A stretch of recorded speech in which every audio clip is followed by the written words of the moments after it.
사랑하는 성도님들, 가정과 일터와 특별히 자녀들 위해 하나님의 축복이 넘치시기를 주님의 이름으로 축원합니다.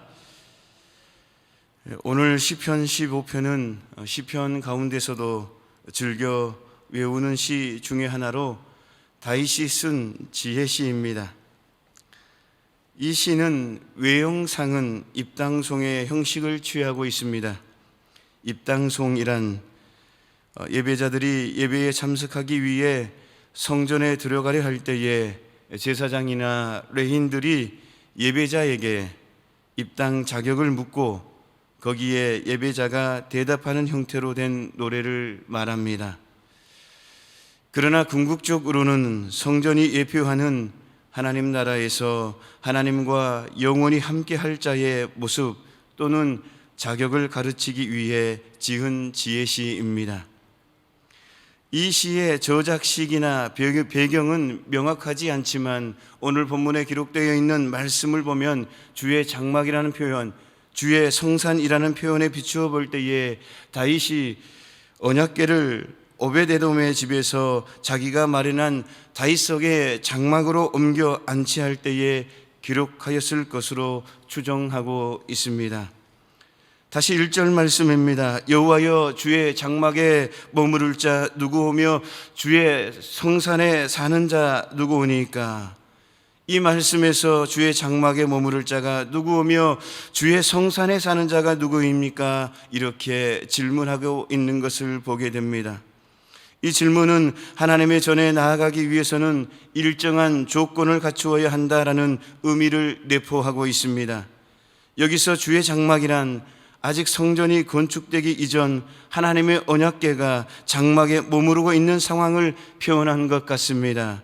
그리고 주의 성산이란 하나님의 장막이 있던 시온산을 가리키는 표현입니다.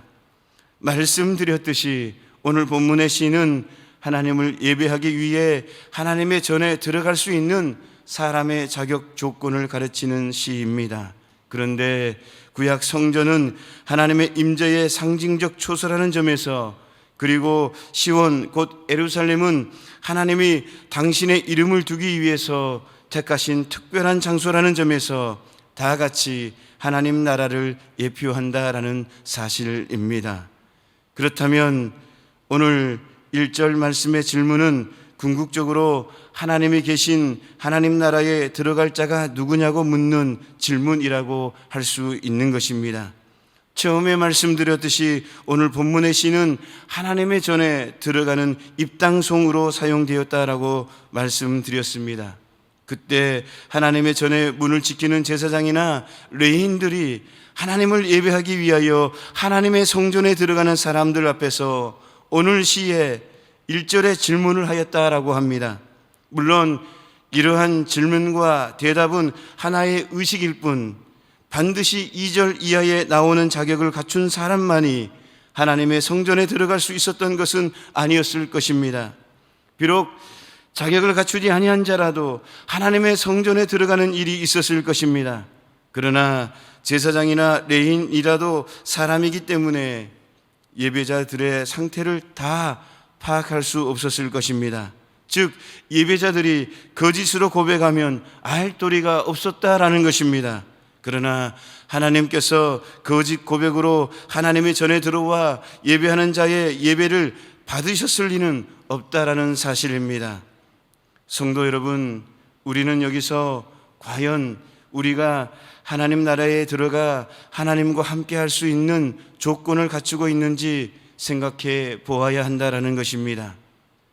우리는 자격 조건을 갖추지 않아도 하나님 나라의 예표라고 할 수 있는 하나님의 성전에 출입하며 하나님을 예배하는 자리에 설 수 있습니다. 그러나 하나님 나라는 그렇게 자격 조건을 갖추지 않고도 들어갈 수 있는 곳이 아닙니다. 하나님은 우리의 중심을 보시는 분이십니다. 그렇기 때문에 하나님을 속일 수는 없습니다. 우리가 하나님 앞에 서는 순간 우리의 모든 것은 드러나게 된다라는 사실입니다. 그리하여 우리가 하나님 나라에 들어갈 수 있는 자격 조건을 갖추지 못하였으면 하나님 나라에서 쫓겨날 수밖에 없다라는 사실입니다. 이것은 자격 조건을 갖추지 못하여도 하나님 나라에는 들어갈 수 있으나 그곳에서 자격이 없는 사람은 드러나 쫓겨난다라는 말이 아닙니다. 자격이 없는 사람은 아예 하나님 나라에는 발도 들어놓지 못한다라는 사실입니다. 하나님 나라가 임하는 그날, 그 나라의 문 앞에는 하나님 나라의 영원한 대제사장이신 예수 그리스도가 계셔서 하나님 나라에 들어갈 자격을 갖춘 자와 그렇지 않은 자를 구분하여서 자격을 갖춘 자는 영접하시고 자격을 갖추지 못한 자는 바깥 어두운 곳, 곧 형벌의 초소인 지옥으로 추방하신다라는 사실입니다. 성도 여러분, 하나님 나라는 이 세상에 존재하는 하나님의 성전들처럼 대충 들어갈 수 있는 곳이 아닙니다. 하나님 나라에 들어갈 자격에는 엄정한 자격 조건이 요구됩니다. 오늘 본문 말씀의 자격을 갖추어야 된다라는 사실입니다. 우리는 하나님 나라에 들어가는 것을 너무 쉽게 생각하는 경향이 있습니다. 입으로 예수 그리스도를 주라고 고백하고 교회를 다니기만 하면 하나님 나라에 들어갈 것으로 생각합니다. 그러나 그것은 착각이다라는 사실입니다. 우리 예수님은 말씀하십니다. 나더러 주여 주여 하는 자마다 다 천국에 들어갈 것이 아니요 다만 하늘에 계신 내 아버지의 뜻대로 행하는 자라야 들어가리라. 이렇게 우리 예수님께서는 말씀하셨습니다. 이 말씀에서 내 아버지의 뜻이 무엇입니까? 바로 오늘 시편 15편에 기록되어 있는 그러한 말씀입니다. 그러므로 우리 모두는 오늘 본문 시편에서 말씀하고 있는 자격 조건을 갖추기 위해 힘써 노력해야 될 줄로 믿습니다. 하나님 나라가 영원한 영광의 나라인 만큼 그 나라에 들어가기 위해서는 반드시 합당한 자격 조건을 갖추는 저와 여러분 되시기를 소망해 봅니다. 본문 2절 말씀입니다. 정직하게 행하며 공의를 실천하며 그의 마음에 진실을 말하며. 이 말씀에서 다윗은 마음의 진실을 말하는 사람이 하나님의 장막과 성산에 머무를 자격이 있다라고 표현하고 있습니다. 여기서 보듯 다윗은 마음을 중요하게 말하고 있습니다. 다윗은 사실 부족함이 많은 사람 아닙니까? 다윗은 하나님이 원치 않는 인구 조사를 실시했습니다. 이것은 하나님의 능력보다 이스라엘의 군사력을 의지하는 믿음 없는 모습을 보여주었던 것입니다. 이때까지 다윗과 이스라엘을 지켜주신 분은 여호와 하나님이셨는데 다윗은 하나님의 은혜를 잊어버리고 잘못된 죄악을 저지른 것입니다. 결국 다윗의 죄로 인하여 약 7만 명의 무고한 백성들이 목숨을 잃게 되었던 것을 보게 됩니다.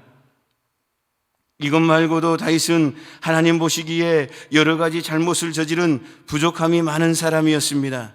그럼에도 불구하고 다윗이 하나님께 택함을 받은 이유는 바로 한 가지, 그 마음이 진실했기 때문입니다. 하나님은 다윗을 택하실 때에 내가 보는 것은 사람과 같지 아니하니 사람은 외모로 보거니와 나 여호와는 중심을 본다, 이렇게 말씀하셨습니다. 이 말씀에는 다윗의 중심, 곧 마음이 진실하다는 의미가 내포되어 있습니다.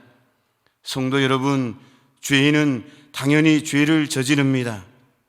그렇다면 의인은 죄를 저지르지 않을까요?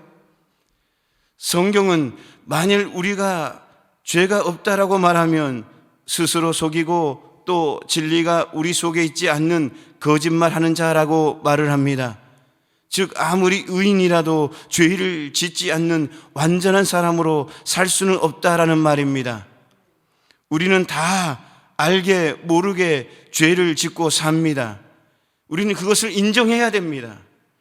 다윗과 같은 신앙의 위인도 실수로 죄를 저질렀는데 하물며 우리들이야 어떻겠습니까? 그러나 성도는 마음이 죄로 인해 더러워지지 않도록 조심하는 사람들입니다. 종교개혁자 마틴 루터가 이런 말을 했습니다. 새가 머리 위를 날아가는 것은 막을 수는 없지만 집을 짓는 것은 막을 수가 있다, 이렇게 말을 합니다. 성도 여러분, 죄인은 죄가 머리를 날아가는 것도 방치할 뿐만 아니라 죄가 마음속에 집을 짓게도 방치한다라는 것입니다. 그것이 죄인이라는 것입니다. 죄를 지으면 그 죄를 즐기고 쾌락을 즐깁니다. 그리고 아무런 죄책감도 느끼지 않습니다. 그것이 죄인입니다. 그러나 의인은 말입니다. 비록 자신의 연약함으로 인해 죄를 짓게 되더라도 죄를 괴로워하고 죄를 이기려고 노력하며 죄로부터 마음이 더러워지지 않도록 자신을 지킨다라는 사실입니다. 죄가 마음속에 집을 짓지 않도록, 둥지를 틀지 않도록 노력한다라는 것입니다. 몸부림친다라는 것입니다. 하나님 말씀을 묵상하고 하나님 말씀을 외워가면서 오늘 시편 15편에 있는 말씀을 1절부터 5절 말씀을 외워가면서 계속해서 죄와 싸우는 것입니다. 죄가 집을 짓지 않도록, 내 마음속에 죄가 집을 짓지 않도록, 둥지를 틀지 않도록 노력하고 또 열심을 낸다라는 것입니다. 이것이 바로 성도 의인이라는 것입니다. 이것을 보면 죄를 짓지 않는 완벽한 사람이 성도가 아니라 죄로부터 마음을 지키는 자가 성도인 것입니다.